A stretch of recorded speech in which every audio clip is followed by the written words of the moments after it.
안녕하세요 여러분, 보스입니다. 이번 시간에는 빛의 이중성, 즉 빛의 입자성과 파동성을 한번 설명드려본 영상이 될 텐데, 그러기 위해서는 역사적으로 또는 물리적으로 중요했던 그런 실험을 소개해드리면서 원리도 알아보고 중요한 식도 얻어보는 그런 시간이 되겠어요. 첫 번째 한 거는 영의 간섭 실험이에요. 영의 간섭 실험이고, 그거는 영이라는 과학자분이 했던 실험이라는 의미인데, 왼쪽에 보시는 것처럼 이렇게 광원이 있어요. 그 라이트 소스, 광원이 뭐 빔 같은 거로 보시면 돼요. 그 빔을 통해서 빛을 딱 쏘아주면 빛이 진행을 하겠죠. 근데 그 진행 경로 앞쪽에 슬릿을 놔두는 거예요. 슬릿이라는 게 뭐냐면 그 뭐 얇은 벽 같은 걸로 보시면 되는데, 제 실험 해보신 분들은 아시겠지만 얇은 뭐 빛이 통과하기 어렵게 만드는, 근데 그 틈을 만들어 놓은 거죠. 저 틈 사이로 지나가게끔 하는 거예요.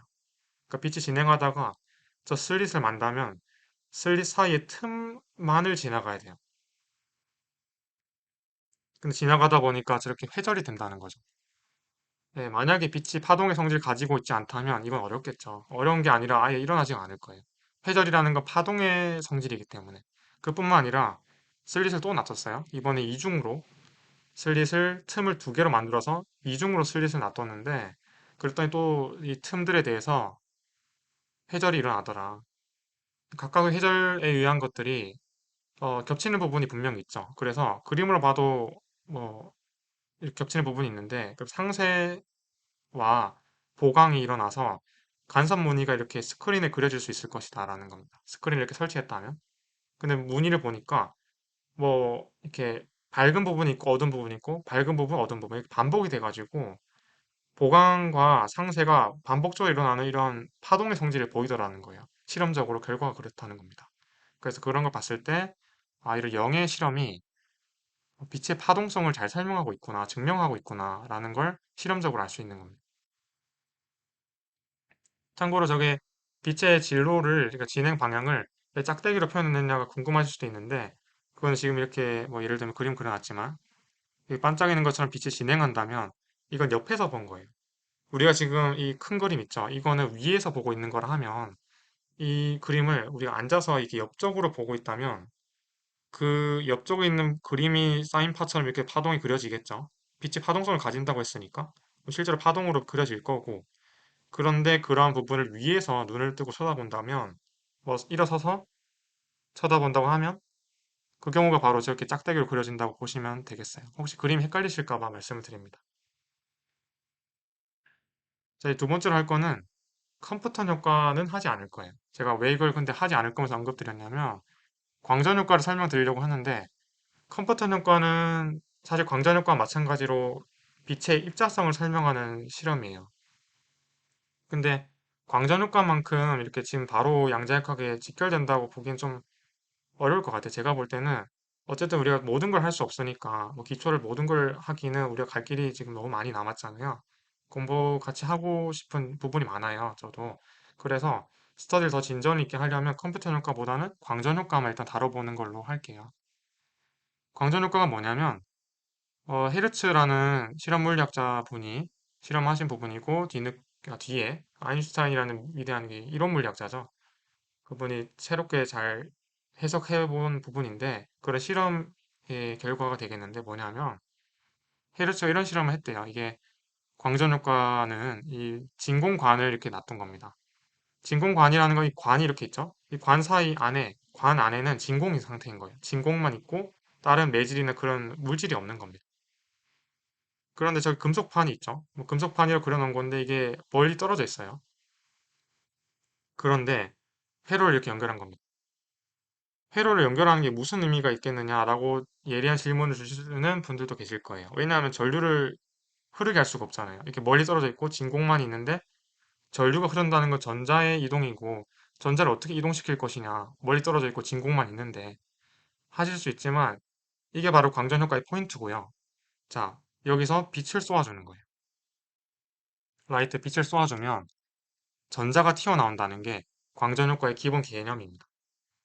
그러니까 신기하게도 빛을 쏘아줬더니 실험 결과가 전류가 측정이 되더라.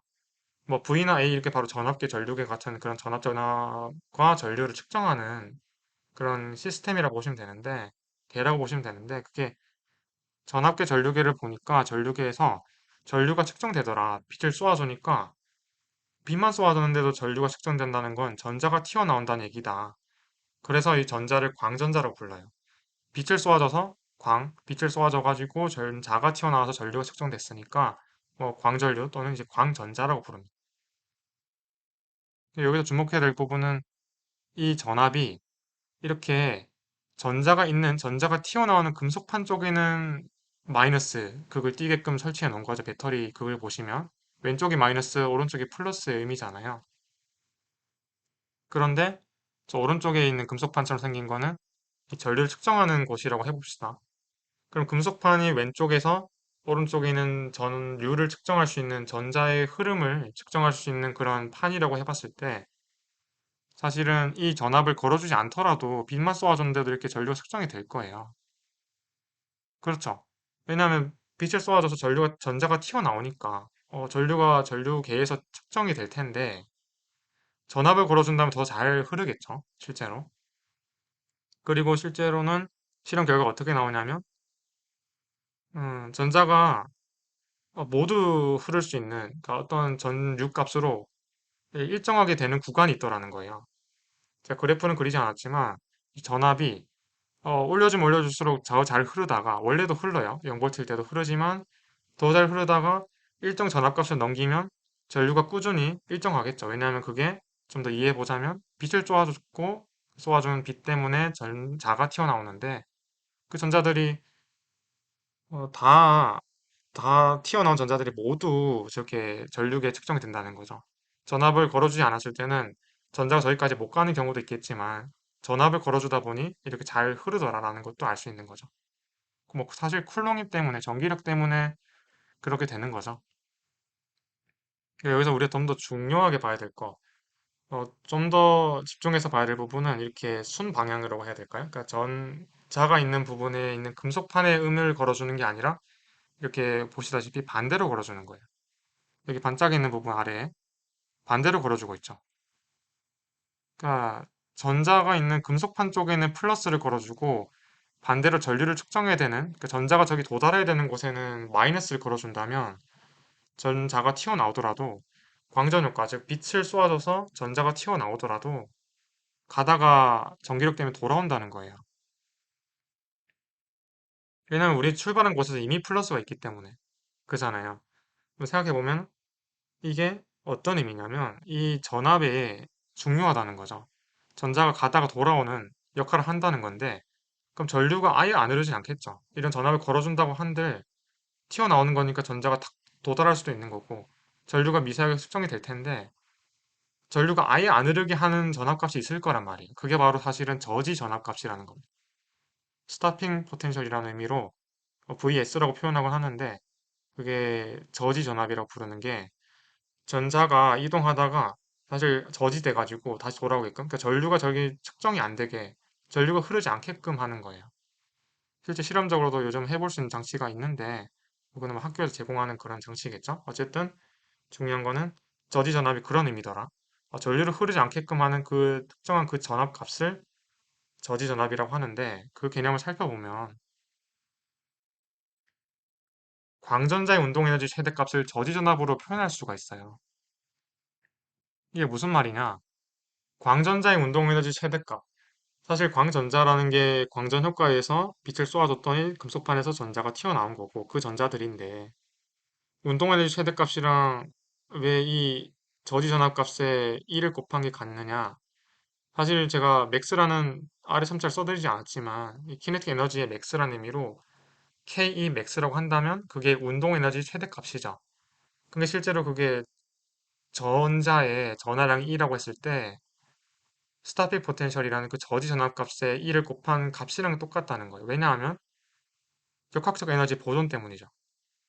운동 에너지 최대값은 포텐셜 에너지를 하나도 안 받는 없는 상태에서 최대 속도로 달리는 운동 에너지라고 하는 건데 이 역학적 에너지 보존을 따져보자면 그게 최대로 작용하는 저지 전압값에 전하량을 곱한다는 걸 그런 같은 포텐셜 에너지만큼의 최대 운동 에너지를 갖는다고 표현할 수 있잖아요. 사실 이거는 고등 물리나 일반 물리 개념에 들어가는 부분이지만 이렇게 설명드릴 수 있음을 보여드리는 거죠.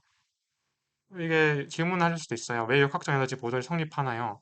하실 수 있지만 사실 이거는 보존력이 작용할 뿐이잖아요. 뭐 외력으로 우리가 뭐 흔들어 주는 것도 아니고, 뭐 진공관을 흔들어 주는 게 아니죠. 근데 전기력만이 작용해서 이렇게 제어를 하는 거였는데, 그게 사실은 어, 전기력은 보존력이잖아요. 그래서 보존 법칙이 성립할 수밖에 없죠. 그래서 이렇게 어쨌든 이런 운동에너지 최대값 Ke max가 EVS가 된다는 건 자명한데, 이 EVS가 그럼 중요한 값이잖아요. 왜냐면 전자의 에너지를 표현하는 값이 되니까 운동에너지 최대값을 표현하는 값이 되면서 그 전자의 에너지를 측정할 수 있는 그런 실험적으로 알 수 있잖아요. 저지전환 값은 뭐 전류가 안 통할 때까지 서서히 움직여주면 되고 실제로 그게 실험 과정이죠. 근데 이게 실제로 신기하게도 실험적으로 VS가 빛의 세기가 무관하다는 결과가 나왔어요. 근데 이 광전 효과가 이 과거의 실험에서 신기하죠. 왜냐하면 빛의 세기가 무관하다는 거는 예를 들어 밝은 빛을 쏘아주든 어두운 빛을 쏘아주든 또 오래 쐬주든 이 빛의 색이 강한 정도랑 무관하다는 거예요. 뭐가? 운동 에너지의 값이 이 광전자, 즉 전자의 튀어나온 전자의 에너지 값이 빛의 세기에 무관하다는 건데 이건 사실 파동이라고 볼 수가 없는 거예요. 우리가 앞서서 영의 간섭 실험을 봤을 때 빛의 파동성을 가진다는 걸 확인했었는데 신기하게도 그 파동의 성질로는 설명할 수 없는 부분이 튀어나오게 되는 거예요. 파동은 진폭을 가지고요. 그 진폭이 그 빛의 색이랑 이렇게 비례하는 걸 보이게 되는데 뭐 일반 물리에서 나오는 개념이지만 근데 그게 빛의 파동성을 가지고 그걸로 설명하려 보니까 이 색이라는 게 진폭에 비례를 해야 되고 그게 그거랑 무관하다는 거죠. 그러니까 에너지를 파동으로서는 이게 전달할 수가 없구나. 또한 더 엄청난 건 빛의 진동수에 대해서만 차이 난다는 거예요. 다른 변수랑 무관하다는 거죠. 오로지 진동수. 빛이 뭐 참고로 자외선 쪽으로 UV 쪽으로 가면은 가시광선 말고 자외선 쪽으로 가면은 더 높은 진동수고 IR 그러니까 적외선 쪽으로 가면은 가시광선보다 더 낮은 진동수죠. 그쪽으로 더 낮은 진동수가 되는 건데 그런 진동수 차이 빛의 진동수에 대해서만 이게 유관하다는 거예요. 무관하지 않다는 거죠. 그래서 이거는 사실은 파동성으로 설명할 수가 없어요. 파동의 진폭이 없는 입자로밖에 설명이 안 되는 거죠. 그럼 빛의 입자성이 결국에는 광자라는 이름으로 등장하게 됩니다. 광자는 아인슈타인이 새롭게 해석한 그런 부분이죠. 그래서 광자가 포토라고 하면은 보통 접두사로 빛에 의한 의미잖아요. 그래서 광자, 포톤 하면은 광자라는 빛 알갱이, 그러니까 빛의 입자라고 보시면 됩니다. 빛의 입자성을 고려했을 때, 빛을 입자로 봤을 때 그때 광자라고 보는 거예요. 그러면 이제 좀 더 보면 여기까지 오셨죠? 자, 혹시 헷갈리시는 부분을 질문 주시면 됩니다. 처음 말씀드렸던 것처럼. 자, 그리고 이 광자의 에너지를 표현할 수가 있겠는데 진동수에 대해서만 비례하고 실험적으로 그게 이렇게 비례상수 하나로만 곱해줘서 비례하는 상수, 정비례하는 걸로 표현할 수 있겠더라. 그리고 이 h는 하라고 읽고 이 u라고 읽어요. v가 아니라 하 옆에 있는 h 옆에 있는 저 h는 상수죠. h는 플랑크 상수로서 이런 값을 가지는 상수인데 그 옆에 있는 v 같이 생긴 거는 이 그리스 문자로 u예요. 진동수를 의미하죠. 뭐 F로 표현해도 되겠지만 프리퀀시 앞글자를 따서 F로 표현해도 되겠지만 그리스 문자로 보통 양자역학이나 현대물리학 교재에서는 U라고 표현하곤 합니다. 그래서 이 한 U가 광자 에너지라는 것도 알려져 있어요. 네, 잘 맞아떨어지죠. 왜냐하면 이 플랑크 상수의 단위도 줄과 시간의 단위 세크를 곱한 건데 세컨드 곱한 건데 진동수는 주기분의 1이니까 시간의 단위분의 1이잖아요. 그래서 세컨드가 상쇄돼서 줄에 에너지 단위가 나온다는 걸 실제로 확인할 수도 있죠. 뭐 그거는 간단하게 확인할 수 있는 부분이고, 그래서 이 플랑크 상수는 이러한 개념과 잘 맞아떨어지는 상수의 단위가 된더라.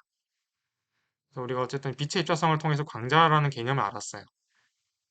이걸 통해서 우리 나중에 좀 더 자세한 공식을 유도해 나가겠지만, 이번 광전 효과를 공부한 김에 이람수의 개념도 봅시다. 이게 금속이 있어요. 금속이 있는데 이람수의 개념이 뭐냐? 광자 에너지는 한유라고 했죠. 근데 임계 진동수가 있을 거예요. 인계 진동수라는 건 뭐 한유가 에너지를 그렇게 받으면 전자가 튀어나오고 하겠지만 이 유제로의 의미가 뭐냐면 인계 진동수라서 그 인계 진동수에 대한 에너지 그거는 유제로의 M 진동수라면 H 곱하면 되니까 하 곱하면 되니까 한유제로 플랑크 상수원 곱하면 에너지가 되죠. 광자는. 그래서 이람수의 에너지, 이람수가 바로 워크 펑션이라고 하는 부분인데 그게 바로 이 한유제로라는 거예요. 그리고 정말 중요한 게 뭐냐면 한유제를 쪼아주면 어떤 의미냐? 이 이람수의 개념이 뭐냐? 이렇게 전자가 튀어오르는 게 아니라 금속에서부터 이게 구속되어 있는 그 자유전자가 아닌 곳에서 이제 딱 전자가 자유로워지는 그 순간 전자가 튀어나올 수 있는 광전 효과가 전자가 튀어나오는 효과였잖아요. 그 튀어나오기 직전에 딱 그 오른 수면 위로 오르는 그 순간까지에 오게끔 하는 진동수가 인계 진동수 유제로라면 한유제로가 이람수의 개념인 거예요. 이해되셨죠? 그러니까 최소한의 전자를 떼어내기 위해 필요한 에너지예요. 근데 일반적으로는 U가 유제로보다 크다면, 그러니까 작다면은 적외선 쪽이라든지 이렇게 작은 진동수라면 아예 광전 효과가 일어나지가 않는 거예요. 설명드렸다시피 빛의 세기에는 무관하지만 그런 진동수에는 매우 깊은 연관이 있고 비례 관계에 가지니까 낮은 진동수에 대한 빛을 쏘아주면은 광전 효과가 일어나지 않겠지만 적어도 이람수의 개념인 인계 진동수의 개념인 유제로만큼의 한유제를 이렇게 빛을 쏘아주면 적어도 이렇게 튀어나오게 되는 최소한 에너지를 주는 거죠. 근데 한유를 그러니까 유가 유제로보다 크다면 이게 이렇게 튀어나오게 될 겁니다. 광전 효과가 일어나는 거죠. 그래서 이제 맥스를 써드렸는데 네. 키네틱 에너지 맥스 광전자의 최대 운동 에너지가 한유와 한유제로의 차이로 표현된다는 겁니다. 그리고 그거는 이렇게 차이로 진동수의 차이로만 표현될 수 있다 이런 식으로도 써줄 수가 있겠죠. 그래서 이람수의 개념 이람수는 금속마다 달라요. 실제로 금속마다 다르기 때문에 특성을 살펴볼 수도 있겠고 그래서 이런 이람수의 개념과 광자 에너지를 확실히 살펴봤다는 지금 의미를 보고 있는 거죠. 좀 더 마무리 지어보기 위해서 보면 이렇게 표현될 수도 있죠. 그러니까 빛의 입자성을 통해서 그 포톤, 그 한유가 포톤의 의미로 본 건데 이 U는 진동수였고 그거는 C분의 람다로 표현할 수 있다. 람다분의 C로 표현할 수 있다는 거예요. 왜냐하면 빛은 파동성도 가졌으니까 그게 영의 간섭 실험으로서 표현됐었고 파동은 파장을 가지고요. 그래서 람다는 웨이브랭스 파장입니다. C는 빛의 속도가 되는 거예요. 우리 참고로 말씀드리면 파동의 속력은 V라고 한다면 V는 진동수가 U라면 V는 U람다예요. 진동수와 파장의 곱이 파동의 속력이에요. 근데 지금은 빛을 보고 있는 거니까 그 V에 C를 대입한 거고요. C는 3 곱하기 C의 8승 미터 퍼 세크 그 매우 빠른 빛의 속도고요. 그런 빛을 파동으로 벌 때는 그 V는 F람다, 즉 C는 U람다, F가 진동수라면 C는 U람다, U가 진동수일 때 그렇게 표현할 수 있을 거고 그럼 U는 람다분의 C로 이렇게 옮길 수가 있잖아요. 식을 적절히 고칠 수가 있겠죠. 여기서 좀 더 나간다면 이런 식도 이용할 수 있다는 거예요. E는 PC. 이게 빛의 에너지인데 사실은 이 공식은 제가 설명을 아직 드리진 않을 거고요. 특수 상대성 이론을 이해해야 돼요. 그러니까 상대론적인 개념을 이해해야지 이 식을 유도해낼 수가 있고, 그래서 우리는 일단 이 식을 받아들이면 좋을 것 같아요. ENFPC라는 공식은 중요하면서도 특수 상대성 이론에 대한 상대론적인 개념을 들어가야 되기 때문에 감마라는 인자도 고려해야 되고 다 봐야 되는 거고요. 좀 추가적으로 설명만 드리자면 이게 어떤 의미를 갖는 공식이냐면 ENFPC라는 게 지금 보시면 질량항이 없죠? 질문 주실 거예요. P라는 게 MV니까 질량이 있지 않나요? 아니에요. 이건 질량을 표현하는 운동량이 아니에요. 상대론적이 그게 좀 특이한 거죠. 질량이 없는 건데도 에너지를 가진다는 의미가 바로 E는 PC, 즉 빛의 에너지예요. 사실 질량이 없어요. 에너지가 빛이 질량이 없습니다. 광자도 질량을 안 가져요. 뭐 입자로 본 건데도 질량 가지지 않고요. 빛은 질량이 없는데 그런 성질로부터 있는 PC가 나온다고 보셔도 되겠고 어쨌든 그런 에너지 값을 갖는다. 그러면은 이렇게 연결 지을 수가 있겠고요. 잘 보시면 이걸 통해서 어떻게 알 수 있느냐? 이 식을 받아들인다면 이런 식으로 유도할 수가 있겠죠. 마지막 두 개 항이 같다는 걸 같으니까 동시니까 그럼 C를 약분하면 이렇게 되죠. 다시 여기서 C는 상수예요, 여러분. 그래서 상수라서 약분시키면 뭐 어쨌든 같은 값이니까 약분시키면은 람다분의 H가 P가 되겠죠. 보기 좋게 바꾸면 이렇게 될 거예요. P는 람다분의 H. 이게 사실은 중요한 의미인 게 빛의 이중성을 설명하는 중요한 공식이 됩니다. 네, 그래서 빛의 운동량 P가 웨이브랭스 파장 람다 분의 H, H는 플랑크 상수로 상수죠. 그러니까 플랑크 상수를 기준으로 P와 람다가 역수 관계가 있는 것처럼 보인다는 거예요. 실제로 맞죠. 뭐 우리가 지금 유도해내고 실험적인 결과를 분석해 봤던 것처럼 해석해 봤던 것처럼 이런 공식을 얻을 수가 있더라. 그래서 우리는 이 공식을 다음에 이용할 거예요. 파동함수 이건 공식을 왜 유도해냈고 우리가 이해를 여기까지 했냐면 이런 개념들을 바탕으로 파동함수를 고쳐낼 때 물론 뭐 네, 나중에 파동함수를 배우실 때 양자역학이 들어간 이유시겠죠? 제 채널 재생 목록에서도 지금 입문이지만은 더 곧 들어가게 될 겁니다. 근데 거기서는 이 P는 람다분의 H는 공식을 이용하게 될 거예요. 참고로 다음 영상쯤에는 뭐 물질파라는 개념이 들어가면 이렇게 공식을 고칠 수가 있어요. 질문 주실 거예요. 이게 P와 람다의 자리만 고친 건데 무슨 뭔 말이냐? 근데 이게 수학적으로는 그냥 자리만 바꾼 거지만 역사적으로 또 물리적으로 다른 의미예요. 그거 좀 신기한 부분이죠. 그래서 약간 중요한 부분이니까 이거 다음 영상에서 하도록 하고 오늘은 여기까지 이 P는 람다분의 H라는 공식을 이해하는 데까지 하도록 하고 혹시 질문 사항 있으시면 댓글로 편하게 남기시면 제가 성실하게 답변을 드리는 걸로 할게요. 그럼 다음 영상에서 하고요. 자, 이번 영상 이렇게 마무리하겠고 다음 영상에서 뵙겠습니다. 자, 이번 영상에서는 그래서 빛의 이중성, 빛의 파동성과 입자성을 설명드린 그리고 빛의 영의 실험이죠. 그 간섭 실험, 슬릿 실험과 그리고 광전 효과, 뭐 컴퓨터 효과 설명드리지 않았지만 결국 빛의 입자성을 설명하는 실험이었으니까 빛의 입자성을 설명하는 또 다른 실험인 광전 효과를 이해하는 데까지 또 이람수의 개념도 이해하는 데까지 왔다라고 설명드릴 수 있겠습니다. 네, 다음 영상에서 뵙겠고 이번 영상 마무리할게요. 항상 감사합니다.